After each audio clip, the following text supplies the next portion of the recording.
Recién la Cámara de Diputados determinó la integración, la totalidad del Consejo General del Instituto Nacional Electoral con una poblana, Blanca Yazahara Cruz García, que hasta 2029 debió haberse mantenido en su posición como presidenta del órgano público local electoral, el OPLE, el órgano electoral local que determinaría las condiciones de la elección del 2027 para elegir a los 217 ayuntamientos, los 41 legisladores y además las planillas en la totalidad de los cabildos.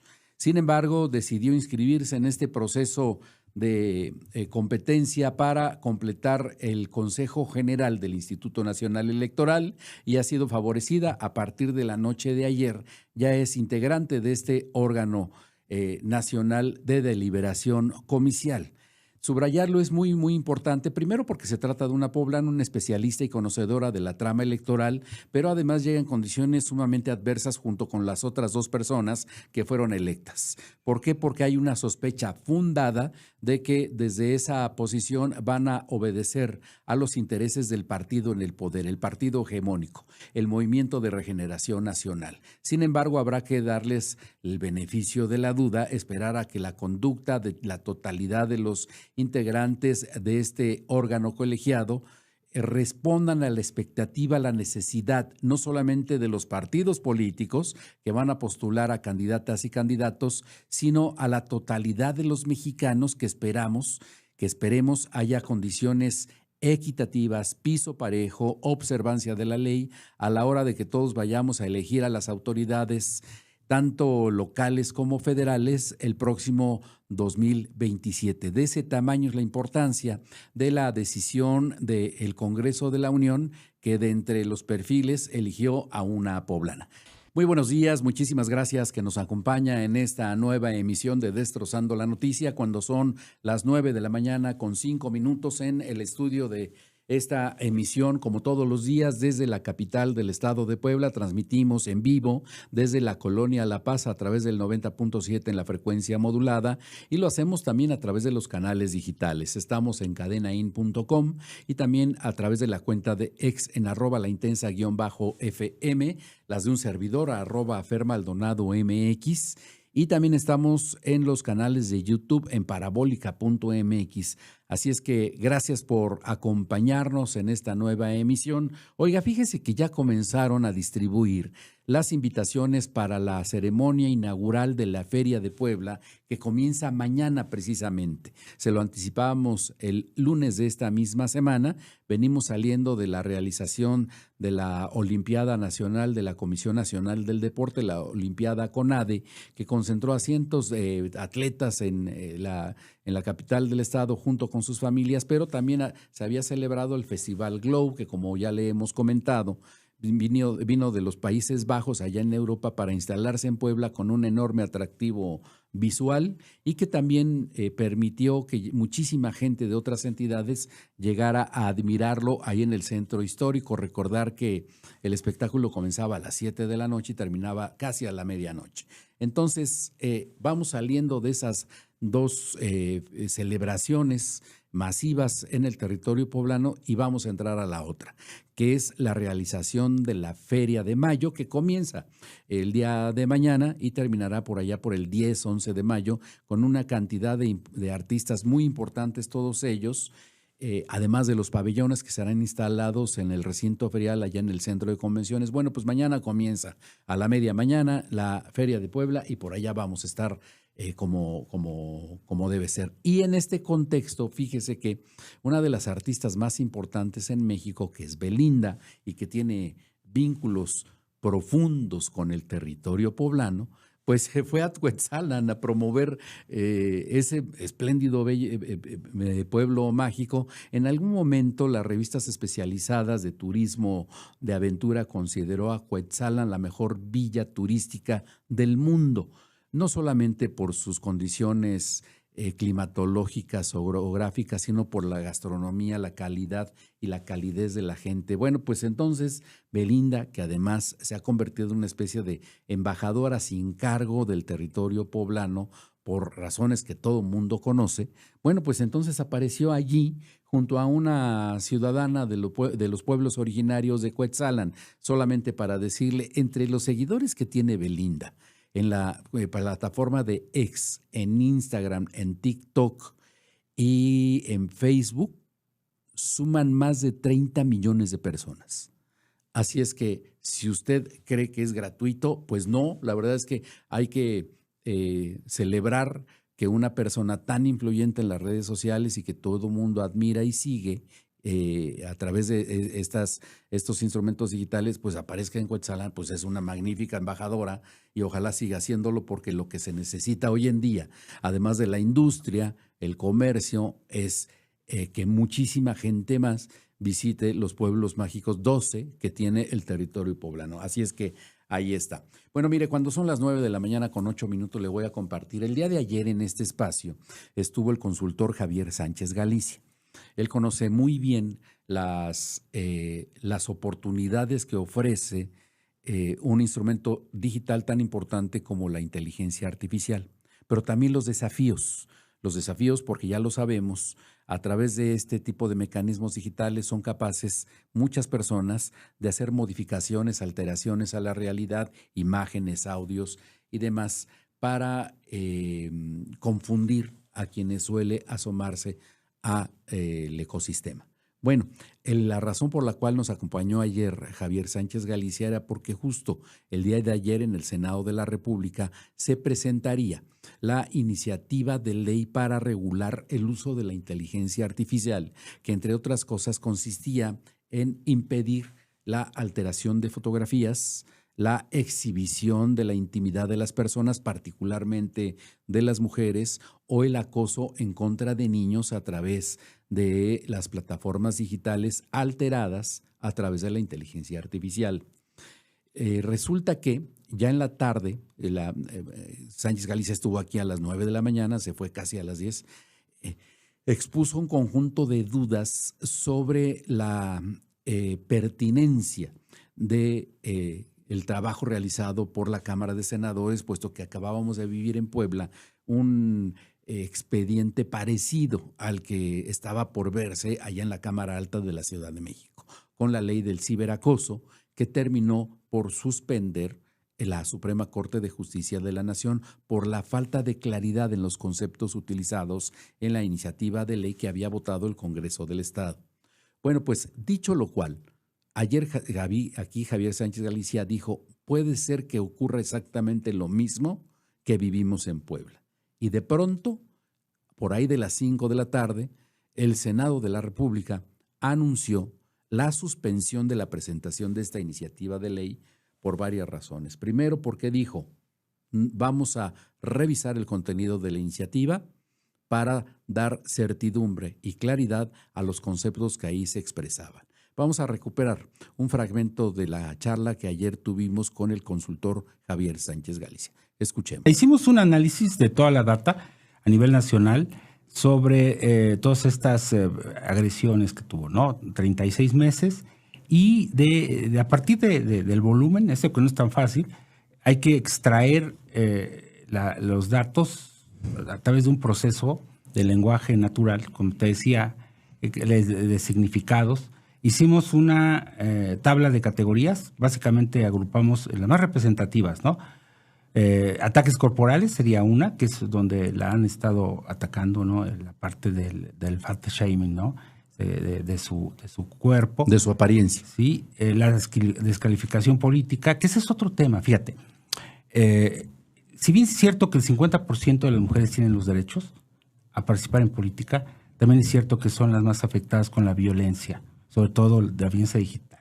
Y no vayamos lejos. La entrevista que le hiciste a Natalia Suárez aquí, cuando la editaron y empezó a correr, le ha llovido, ¿eh? Le ha llovido porque pues hay gente que... Estamos ante un claro ejemplo de violencia de género a través de redes sociales. Es correcto. El tercero es esa, violencia de género. Todo ese léxico sexista que se da. Y la cuarta es la agresión verbal general, ¿no? Que empiezan a emitir calificativos, que no puedo mencionar aquí porque ese sí no están en la Real Academia. Y luego lo que hicimos fue diseñamos un algoritmo con la ayuda de programación de Python y hay una extracción de la data a través de estas, digamos, 4 categorías y vemos, ¿no? Por ejemplo, en el caso de esta... Bueno, acá hay un dato interesante. Luego subclasificamos en cuentas verificadas y cuentas no verificadas. El anonimato se ha convertido en el principal problema. Y la ley que entró al Senado también está... Lo contempla, sí. Lo contempla. Entonces, ese es un problema que tenemos, o sea, el anonimato. Y en el anonimato se esconde una serie de agresiones, no solo a mujeres, a diferentes sectores de la población. Entonces, encontramos diferentes resultados, entre ellos el ataque corporal, por ejemplo, en el caso de Citlali fue el más alto, y de ahí la descalificación política. Desde luego, este es el marco de referencia para que los legisladores, tanto en el Estado de Puebla como a nivel federal, intenten reiteradamente la regulación del uso de plataformas digitales que impida justamente esto que planteaba el consultor.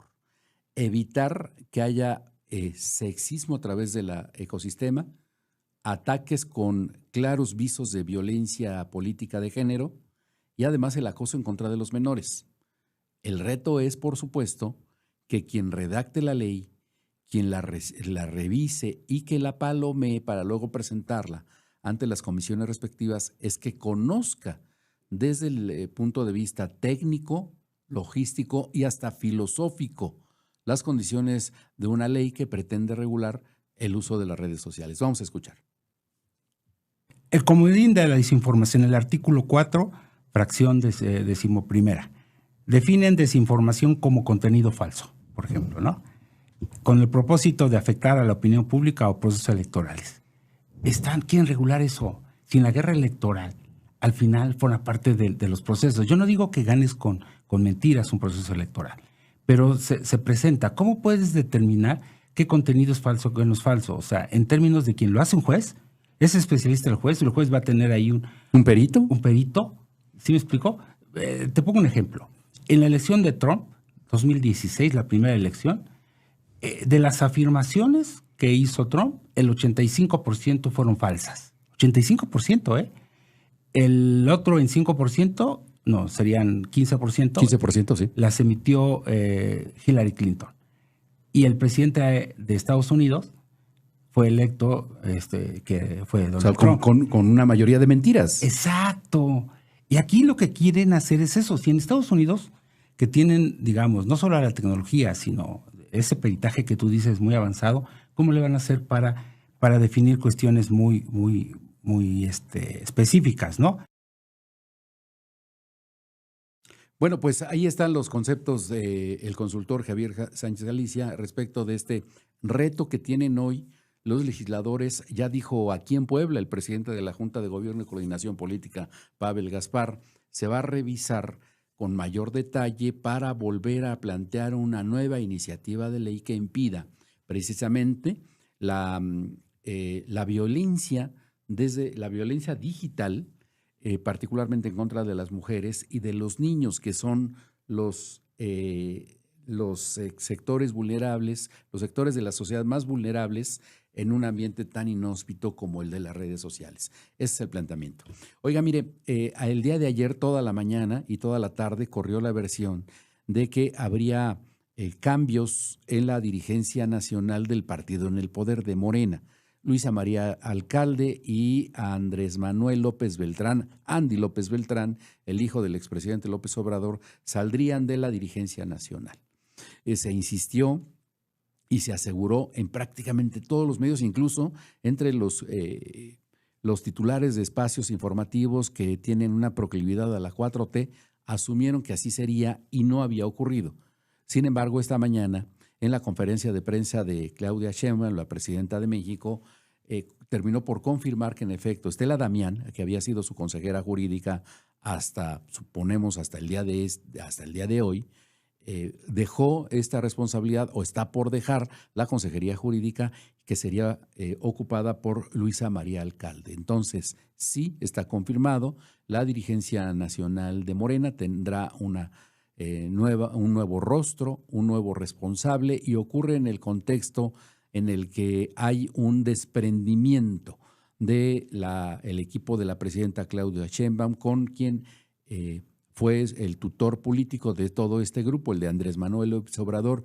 Sea o no sea así, ya lo veremos un poco más adelante. Le anticipo, por ahí de las 9:30, 9:40 de la mañana, estará con nosotros el vocero del Movimiento de Regeneración Nacional, Agustín Guerrero, para platicar de este y de otros temas que tienen que ver con el partido en el contexto del arranque de la preelección, que tendrá como capítulo final en el 2027, en donde tendremos, como hemos dicho, la elección más grande de este país. Son las 9 de la mañana con 20 minutos. Vamos a hacer la primera pausa en Destrozando la Noticia.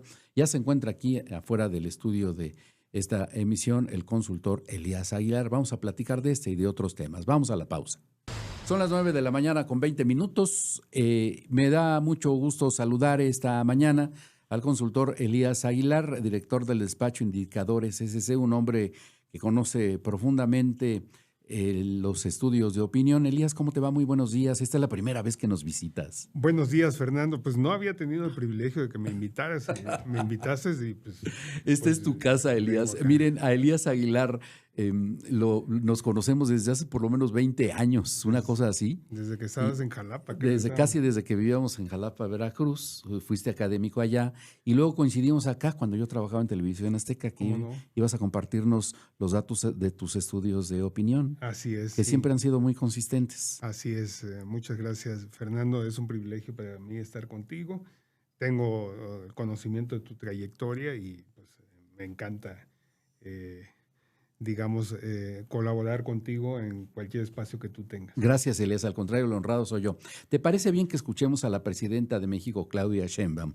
Porque esta mañana, como lo habíamos comentado, anunció en efecto que Luisa María Alcalde dejará de ser la dirigente nacional de Morena en un momento particularmente complejo, porque ya se están levantando encuestas para medir a quienes serán los defensores de la 4T en los municipios, las diputaciones federales, no senadurías, no, pero en 17 estados del país. Vamos a escuchar lo que dice Claudia Sheinbaum, por favor. Y a todos los que son parte del gobierno de México, que si querían ir a competir por algún puesto de elección popular, que si querían participar en alguna de las encuestas de Morena, tenían que dejar el gobierno. Bueno, hace unos días Estela Damián me dijo que ella quería irse a trabajar a Guerrero. Aclaro porque esto es muy importante. Yo no tengo candidatos ni candidatas, ni favorezco a alguna persona que vaya a participar en uno y otro actividad para poder ganar una encuesta del Partido Morena o del Partido Verde o del Partido del Trabajo o del PAN o del PRI o de Movimiento Ciudadano. Yo no tengo candidatos ni candidatas. Por supuesto que defiendo un proyecto de nación, pero aquella persona que haya trabajado en el gobierno, que quiera irse de candidata o candidato en su momento cuando inicien las leyes electorales o que quiera participar en alguna de las encuestas, no es que le esté mandando a la presidenta de la República. Eso es muy importante que se sepa, porque todos tienen derecho a participar en igualdad de circunstancias. Pero Estela pues me pidió que se quiere ir a Guerrero, es su estado natal, y que quiere participar allá. Entonces dije, pues tienes que dejar la consejería jurídica, porque no se pueden las dos cosas. Entonces le dije, ¿estás segura que quieres dejar la consejería jurídica?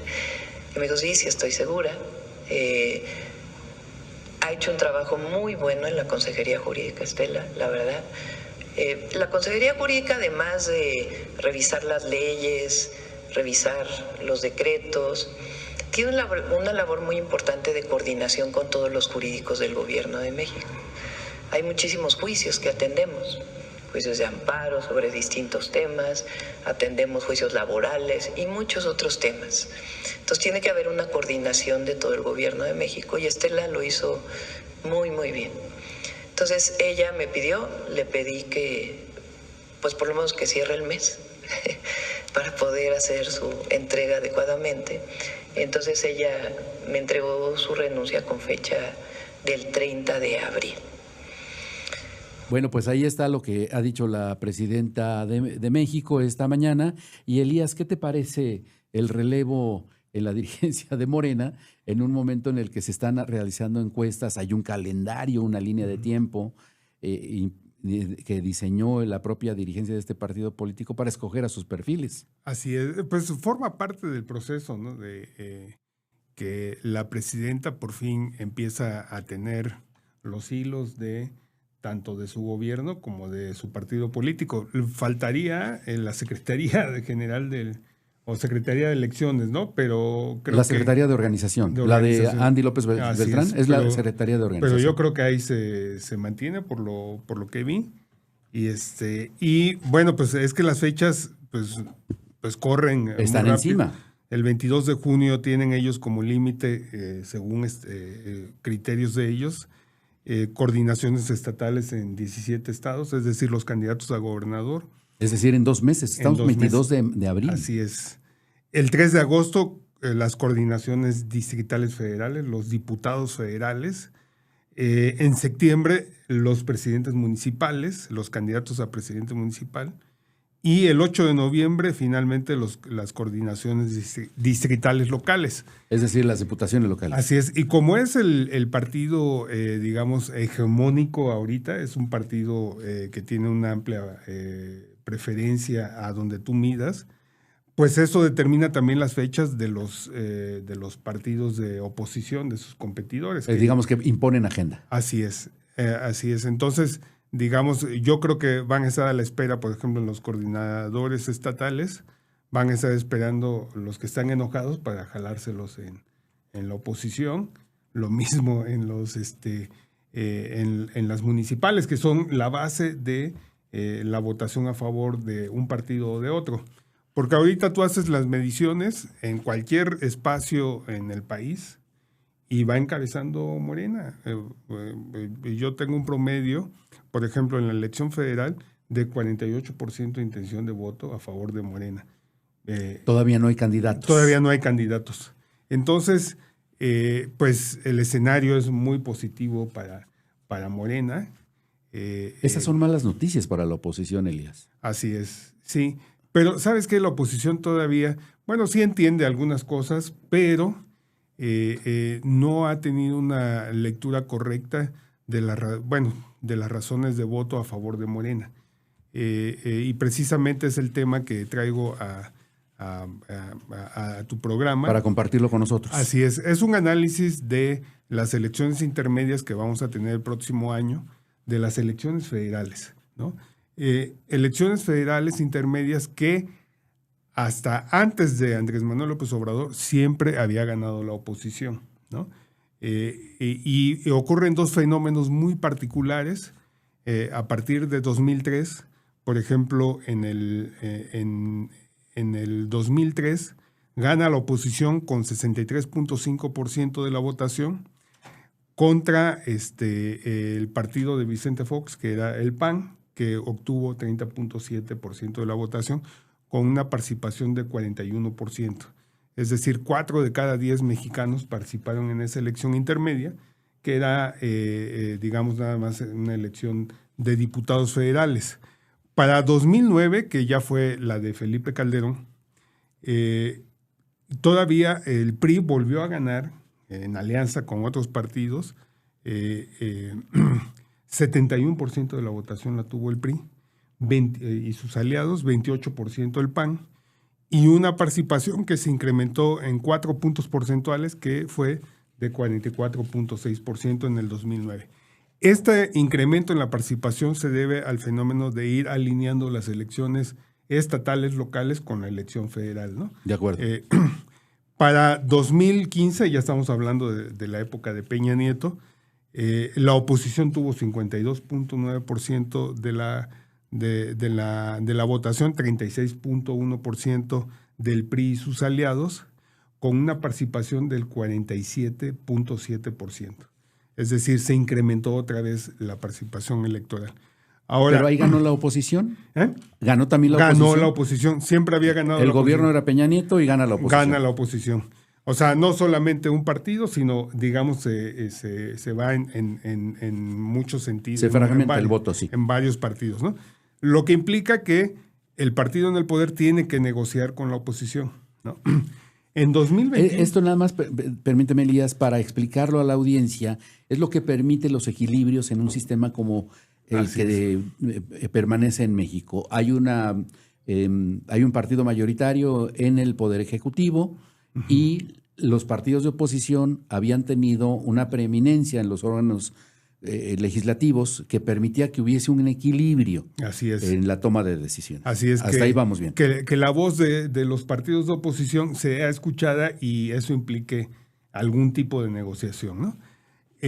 Para 2021, ya en la época de López Obrador, tenemos que el partido en el poder tuvo 40, y sus aliados 40.7% contra 39.1% de la oposición. Por vez primera, aunque se leyó como si hubiera ganado la oposición en aquel entonces, pero ganó realmente Morena y sus aliados.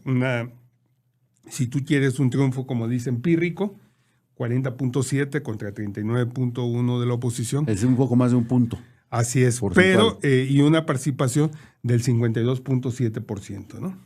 Ahora bien, en 2000, o sea, vemos que cada vez la participación es un fenómeno que se ha ido incrementando dado a esa, ¿cómo se llama?, empate de las elecciones locales con la federal, que comenzó la participación en 2003 de 41% hasta la participación del 57.2%. La elección intermedia de López Obrador así es la primera vez que el partido en el poder obtiene la mayoría de votos. Así es. Y en consecuencia la mayoría de asientos en la Cámara de Diputados. ¿Es así? Así es. Muchos analistas lo vieron así como el gran carisma de López Obrador, pero yo creo que no es nada más el carisma del expresidente López Obrador. Tiene que ver con, pues diríamos, para los objetivos de López Obrador, digamos, la genialidad, por decirlo de alguna manera, política social de López Obrador. Es decir, el genio para comunicar con la gente. Para entender las necesidades de la gente y responder. En 2015, en la época de Peña Nieto, en la intermedia, 16% de las viviendas en el país recibían algún tipo de apoyo social, de una base de programas sociales que fue muy manoseada por los distintos partidos en el poder, lo que sea el PAN y el PRI, durante estos 15 años después de que perdió el PRI la presidencia de la República. Estamos hablando del año 2000. Así es. En 2021, el 30% de las viviendas tenían algún residente de esas viviendas tenía algún programa social, recibía algún programa social, pero la característica que tenían con López Obrador es que él acabó con los programas sociales que eran anteriores y él, en su gobierno, autoriza o impulsa una serie de programas sociales que significan un apoyo económico directo a los distintos sectores de la población que no habían recibido el apoyo social. Entonces estamos hablando de un 30%. Este gran porcentaje, a mi juicio, le permitió al expresidente López Obrador romper ese esquema de resultado electoral que anteriormente... Que permitía ver una alternancia, así digamos. es, un equilibrio, ¿no? Para 2026, según mis encuestas, lo que yo he realizado, que hago una medición y pregunto si algún integrante de la vivienda recibe algún apoyo social, 58% de las viviendas reciben algún tipo de apoyo social, ya sea de la tercera edad, ya sea de invalidez. De los jóvenes. De los jóvenes, madres solteras. Las becas para las madres solteras y ahora los estudiantes de nivel básico. Así es. Estamos hablando del 58% de las viviendas. Es decir, casi 60%. El gobierno de Claudia Sheinbaum dice que es del 85%. Yo creo que es muy exagerado. Realmente es 58% o 60% a lo mucho. Y eso le permite al gobierno, digamos, tener una base solvencia social política muy importante que, a mi juicio, por lo menos en la elección federal, pues para mí van a venir los resultados favorables a la 4T. ¿Por qué? Porque en la intención de voto que yo tengo en distintas mediciones, en la elección federal me sale 48% de la intención de voto es decir, casi 50%, para así es, redondear números. 50%. ¿Y la oposición? La oposición, ¿Cómo la tienes? el que mejor sale es el PAN con 15%, el PRI muy reducido a 5% y MC 5% me sale, mientras que hay un 27% que no manifiesta preferencias. Ese 27% que no manifiesta preferencias, probablemente la mayoría se va a decantar para, digamos, a la oposición, pero no se va a ir Pero ese 27% no se va a ir todo al todo, PAN, al así PRI es, o no al se va a ir. Movimiento Ciudadano. Y además no hay una alianza PAN-PRI, ¿no? No la habrá. No la habrá. Probablemente a lo mejor una PAN-MC sí le va a presentar batalla a Morena, pero en la elección federal yo creo que las condiciones están dadas para que tenga un resultado muy favorable Morena. ¿Tú crees que podría modificarse estos números a partir de que se conozcan los perfiles, las personas, Así las mujeres es. y los hombres que ya van a aparecer en la boleta? Así es, sobre todo en las elecciones municipales, ¿no? Porque es, digamos, en donde se da la confrontación ya de perfiles contra perfiles, ¿no? Y porque además es el nivel de gobierno el primer respondiente ante Así cualquier es. demanda ciudadana. Así, y esto sí puede alterar el resultado. Será mucho la inteligencia y el análisis que hagan los que son responsables de las candidaturas de Morena para que definan a los mejores perfiles en los municipios. Por darte un ejemplo, tú vas a cualquier municipio y ahorita te sale una intención de voto del 52-53%, ¿no? Pero si se equivocan de candidato, pues no te va a garantizar que van a votar por el 52%. Te pongo un ejemplo. El año pasado, 2025, hubo elecciones en Veracruz. Un caso muy particular fue, por ejemplo, Alvarado. Alvarado Veracruz nombra a un candidato del PT, por el PT, que no lo siglaron por Morena. Y este perfil del PT, solamente creo que el Verde Ecologista, solamente fue con el Verde Ecologista y el PT, creo. Y pues de un escenario donde estaba 52% a favor de Morena, respondió y ganó el candidato del PT. Es decir, venció a Morena. Venció a Morena. Y esa es la lógica, o sea, sí te da una base muy importante, digamos, el posicionamiento del partido. Las ayudas sociales, etcétera. Sí, porque sí les hace sentido a la gente. Dice, no, pues Morena, el gran atributo que tiene es que está cercano a las necesidades de la gente, ¿no?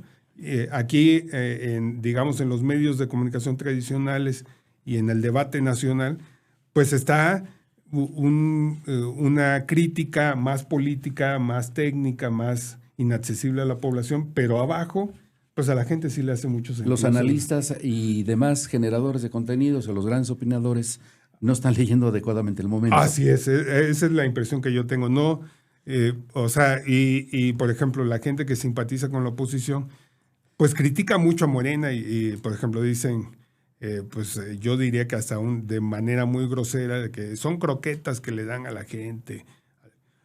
No entienden que en el país hay familias que viven con 8,000 pesos al mes. Entonces, esa familia que vive con 8,000 pesos al mes, le ingresas, digamos, otros 8,000 pesos vía estos programas, pues ya les resuelves la vida. Así es. Y esa gente, pues sí le hace sentido todos estos programas sociales que los simpatizantes de la oposición, pues les llaman croquetas, le llaman... De maneras despectivas. Así y no es. se dan cuenta que se alejan aún más de la base electoral. Así es. Qué complejo para la oposición, qué difícil. ¿Y qué datos nos has compartido esta mañana, Elías? La verdad es que sorprende.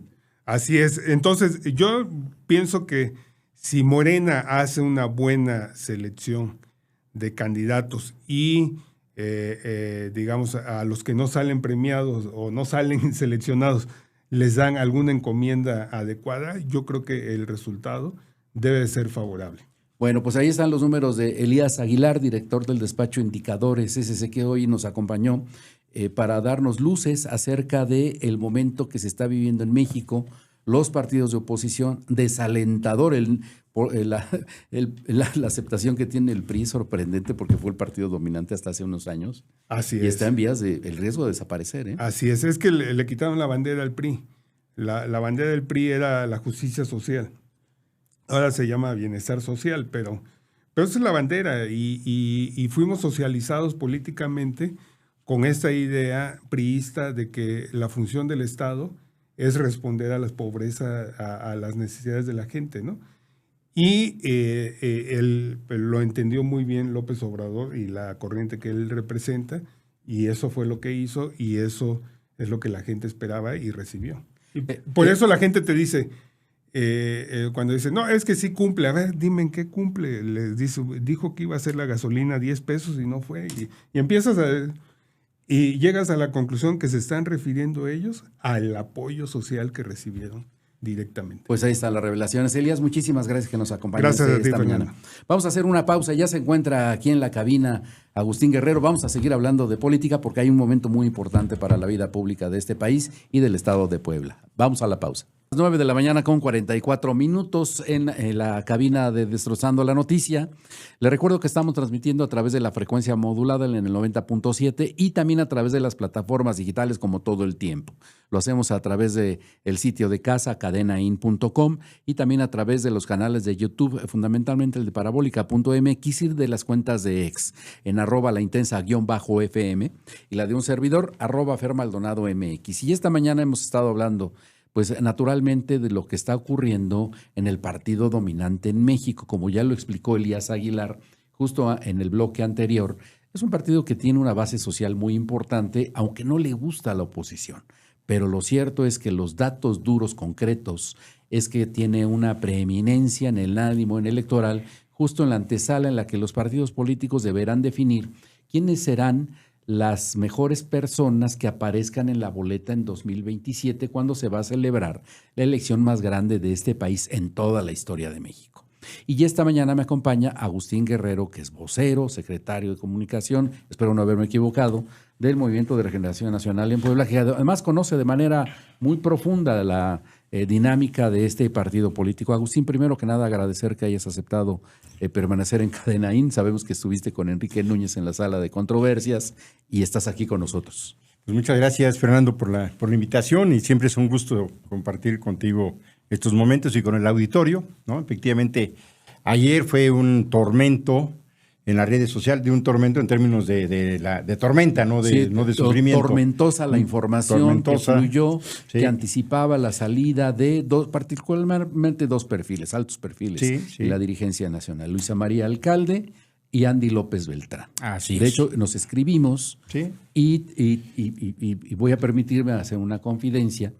Agustín me mostró la conversación de WhatsApp con quien aún es secretaria del Bienestar a nivel federal, en donde dice, pues yo estoy en lo mío, yo estoy trabajando aquí en la oficina, ¿no? Sí, efectivamente, porque el proceso de sustituciones que el partido tiene previsto en el estatuto, pues no son de fast track, o sea, no es parte de un gabinete de gobierno que ahí tú puedes hacer esos movimientos en cosa de horas, ¿no? O de minutos incluso, el cambiar titulares. No es como cuando salió Max Arriaga de la Secretaría de Educación. No es así, no es así. En el caso del partido hay todo un procedimiento donde quien ocupa un cargo, y ayer se hablaba de 2 cargos, tienen que presentar su renuncia ante el Consejo Nacional del partido, ¿no? No ante el Comité Ejecutivo. Entonces, se presenta esa renuncia, el presidente del Consejo Nacional da cuenta a los consejeros de que se ha recibido una carta de renuncia y, por lo tanto, se convoca a un consejo para sustituir a esos vacantes.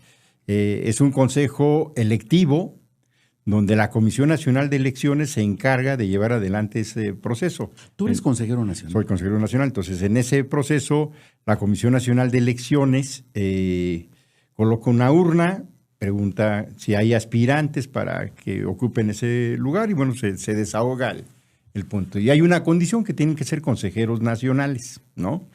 Entonces, digamos, este es el procedimiento y eso más o menos lleva una semana, No es así de la... En fast track. En fast track, no. Se tiene que citar. Y es presencial, es un Consejo Nacional presencial porque es selectivo. Entonces, traer a los consejeros, invitar a los consejeros de todo el país, pues lleva tiene su complicación, ¿no? Entonces, lleva más o menos una semana. Entonces, ayer se daba casi por hecho de que salía Luisa María y entraba a Ariadna Montiel en automático y luego salía Andy López Beltrán y entraba Estela Damián, también en automático. Ahí había una cosa que no checaba porque Estela Damián no es consejera del partido, no tiene ese cargo. Esa condición. Ariadna Montiel sí, Ariadna en ese caso no tendría problema de participar. Entonces yo le hice esa consulta que ahorita haces referencia, le digo, oye, está circulando run, ¿tú cómo estamos, no? Y me dice, pues yo estoy haciendo mi trabajo, estoy aquí y hasta ahí, digamos. Y hoy, en la conferencia de la presidenta, nos enteramos de varias cosas. Uno, que Estela Damián, ya con anticipación, le había manifestado a la presidenta su interés de participar en el proceso electoral de Guerrero del próximo año, ¿no? Eso implica, pues, separarse del cargo de la Consejería Jurídica y que la presidenta autorice la renuncia y, pues, ya veremos qué pasa con Estela en Guerrero, ¿no? Entonces, ¿qué tenemos ahí? Un vacío en la Consejería Jurídica, por un lado. ¿Qué es lo que hoy la presidenta también nos informa? Que el día de ayer ella le acepta la renuncia a Estela Damián y le ofrece a la presidenta nacional del partido, a Luisa María Alcalde, ocupar ese cargo. La Consejería Jurídica. La Consejería Jurídica del Gobierno de la República. Y hasta ahí estamos, porque la presidenta no ha confirmado, es un tema que tendrá que resolver. La presidenta del partido. La presidenta del partido, si acepta o no, ¿no? Ahí. Y en el caso de la Secretaría de Organización que encabeza Andrés Manuel López Beltrán, pues ahí no hay ninguna referencia. La presidenta dice, no, pues no hay los ningún plazos comentario. que tú estableces, la parte procesal de la salida de la dirigencia nacional de Morena, la incorporación de Estela Damián a una aspiración política como la gobernatura del estado de Guerrero, tiene múltiples interpretaciones. Primero, que Luisa María Alcalde ciertamente no encajó en la dinámica de trabajo de la presidenta de México, y la interpretación lógica es que hay un desprendimiento de la causa política del López Obrador, la independencia, digamos. Sí, yo creo que, bueno, efectivamente se da para varias interpretaciones. Una de ellas me parece que hay que verla con relación a lo que es el proceso electoral del 27, la elección intermedia de la presidenta. Sin duda. ¿No? Entonces, debe de tener un interés y una preocupación particular el que ese proceso tenga buenos resultados. Un primer movimiento que tiene que ver con eso ya es la designación de Citlali Hernández al frente de la Comisión Nacional de Elecciones, que tiene dos tareas esa comisión. Por un lado, determinar la política de alianzas, con quién vamos y en dónde cada partido que va en la alianza, con el PT y con el Verde, donde venimos de un cierto distanciamiento y roce por el tema del plan B, de la reforma electoral. Entonces, es una tarea que se tiene que recomponer, esa relación con el PT y con el Verde. Y el otro tema de la Comisión Nacional de Elecciones es la selección de candidatos, ¿no? Con base en lo que el estatuto establece, que son las encuestas fundamentalmente para los cargos de mayoría. Bueno, ¿qué tenemos como referencia a eso? Y por eso me parece la preocupación de la presidenta de invitar a Citlali a que le ayude. La Comisión Nacional de Elecciones. La elección del 21, la elección intermedia del 21, nos creció la oposición. Justo ahora que estaba aquí Elías Aguilar haciendo un recuento de las elecciones intermedias, lo cierto es que en el 21 nos creció la oposición y tuvo resultados importantes en varias regiones del país, particularmente en la Ciudad de México, ¿no? En ese momento la jefa de gobierno era Claudia Sheinbaum. Es correcto. ¿No? Ahí en el 21, entonces el resultado pues no era el que se esperaba. No fue el mejor. Y algunos de los tropiezos se los atribuyeron, recuerdo, a Ricardo Monreal. Entonces, entre otros, ¿no? Entonces, ese tipo de sorpresas, pues no esperas que ocurran ahora en el 27. Entonces, estos ajustes yo los veo en esa perspectiva. Ahora, sí, efectivamente, son movimientos que tienen múltiples impactos.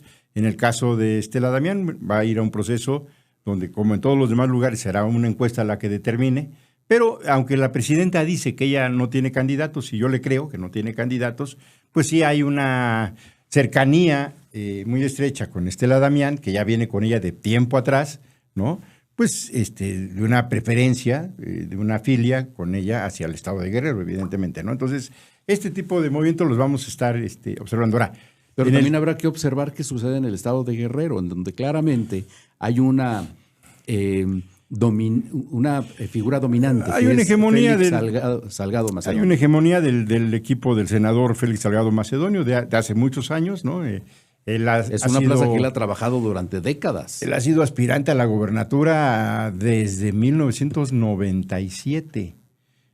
Que hubo ahí un fraude en aquel tiempo. Él hizo un éxodo también en Guerrero, siendo presidente nacional del PRD en aquel tiempo, Andrés Manuel López Obrador. Y entonces, bueno, Félix ha aspirado siempre a ese cargo. Y ahora con la disposición de Morena de aplicar desde ahora el no al nepotismo, siendo su hija la actual gobernadora, pues ya ahí hay un será el muro aspirante que no fue. No por lo menos en el 27, ¿no? Ahora Félix, bueno, ya lo veremos, él tiene como mote el toro sin cerca, entonces ya seguramente regresará a tratar de saltar esa cerca. Bueno, esa es la dentro otra de 6 lectura, años. esa es la otra lectura, Agustín. Sí. Es una bola cantada, habrá una nueva dirigencia en el partido en el poder. Sí, habrá una partido nueva político. Sí, todo indica que Luisa María acepte integrarse al gabinete con la presidenta, pues queda abierta la presidencia como tal. Y bueno, es el nombre que se planteó ayer de Ariadna Montiel. A mí me parece que ahora sí estaría en esa condición, es cosa de horas, ¿no? Para saber este momento. Y una vez que se tengan estas piezas ya firmes, pues se tendrá que convocar al Consejo Nacional, que es el órgano encargado de hacer los relevos. Pues así están las cosas en el partido en el poder. En horas ha cambiado la dinámica de este partido. Y los cambios en Puebla, Agustín. La incorporación de Claudia Hernández. ¿En dónde la ubicas? ¿Cómo la ves? ¿Cómo va a acomodarse? Porque no es consejera y tampoco me parece que está afiliada al partido. No, ahí que tenemos, que lo mismo, ya vamos de cara al 27, entonces hay una idea en la dirección del partido también de fortalecer sus áreas, de tener más robusto tanto la narrativa política, la comunicación, como las estructuras de organización. Hemos estado instalando en estos fines de semana los consejos municipales, ya van 78 consejos municipales.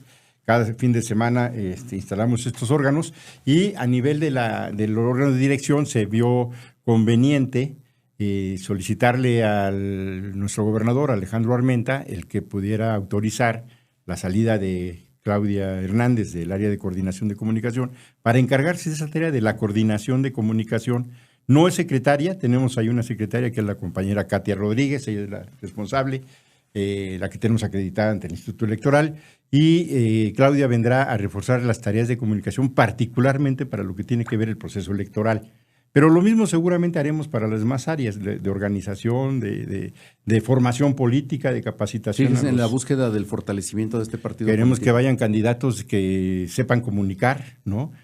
Que tengan un pleno conocimiento de los principios y el programa, la plataforma de Morena aquí en Puebla, y que la puedan comunicar. Entonces, vamos a reforzar varias áreas, no solamente será ahora la incorporación de Claudia Hernández para estas tareas, sino seguramente para otros temas. También habrá compañeros que se integren, compañeras que se integren a que nos ayuden a fortalecer el proyecto de Morena para el 2027. Tanto el nombramiento de una nueva dirigencia en la persona de Ariadna Montiel a nivel federal, como lo que se está ocurriendo en el partido Morena en Puebla, permitiría tener candidatos y candidatas menos improvisados de lo que vimos en las elecciones pasadas, Agustín.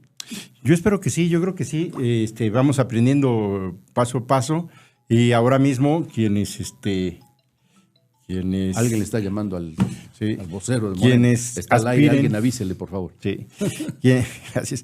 Quienes aspiren a representarnos, pues son compañeras y compañeros que tienen una mayor formación. Yo creo que el partido tiene ese interés y garantizar que efectivamente el método que nosotros tenemos, que es el método de la encuesta, que no solamente mide popularidad, o sea, no ese es el sentido, sino tiene que ver con... No es el más conocido, sino... Se ponderan otros atributos. Varios atributos, ¿no? Lo que se pondera ahí y que cumpla mejor con un perfil de izquierda y de nuestro proyecto será quien nos represente, ¿no? Entonces, sí, yo creo que vamos a un proceso con mayores elementos de formación política. Y una cuestión que a mí siempre me ha preocupado, que es el tema de la unidad. Que sea un proceso donde sabemos que van a participar. Yo estoy estimando, ayer hacíamos una proyección de más o menos un registro de unos 12,000 aspirantes en todo el estado. Ya cuando vayamos sacando la convocatoria para los diversos cargos, estamos hablando de 207 municipios, ¿no? Un promedio de 10 personas que integran las planillas, ¿no? en los municipios, más las 26 diputaciones locales, las 16 federales, son 250 cargos. Y en un promedio de que solamente haya 5 aspirantes para cada uno de esos cargos, estamos hablando de 12,000 aspirantes en Morena. Que, ¿no?, se van a definir de aquí a noviembre próximo. De aquí a noviembre próximo. ¿Y cuál es el asunto de esta parte? Que una vez que se resolvan, porque solamente gana uno, en cada uno de esos cargos solamente gana un compañero, una compañera. Bueno, que los que no ganen se queden y se incorporen a la campaña y se incorporen al proceso, ¿no? No que se vayan a su casa, no que termine de candidatos o que se vayan a la oposición. Del PAN o del PRI. Sería pues muy lamentable todo un eso, desafío. ¿no? Agustín, muchísimas gracias que viniste esta mañana para platicar con la audiencia de Destrozando la Noticia. Gracias, muchas Siempre gracias. Siempre es un gusto. Llegamos a la parte final del programa. Como pudo advertir, hay una enorme carga política de la que sin duda hay que hablar porque se trata del futuro de las ciudadanas y los ciudadanos del territorio poblano, como ocurre en otras entidades de la República Mexicana. Muchísimas gracias. Mañana tenemos una cita en punto de las 9 horas. Pásela bien. Hasta entonces.